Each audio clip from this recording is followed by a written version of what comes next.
সহজে গরুর মাংসের কাচ্চি বিরিয়ানি রেসিপি। প্রথমে একটি হাঁড়িতে পরিমাণ মতো গরুর মাংস নিয়ে নেব। তারপর এর মধ্যে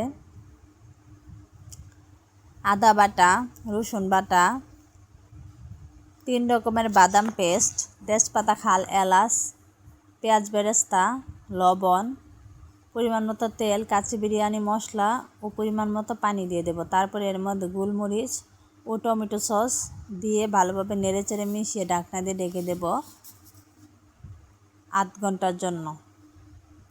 8 ঘন্টা পরে মাংস কষানো হয়ে গেলে এর মধ্যে কাঁচামরিচ ফালি, আগে থেকে ভেজে রাখা আলু,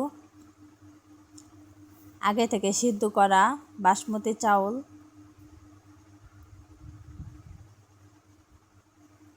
দিয়ে দেব।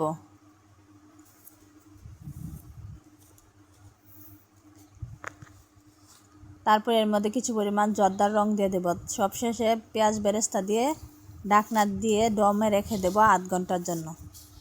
তৈরি হয়ে গেল মজাদার গরুর মাংসের কাচ্চি বিরিয়ানি রেসিপি। ভিডিওটি ভালো লাগলে অবশ্যই সাবস্ক্রাইব করে পাশে থাকবেন।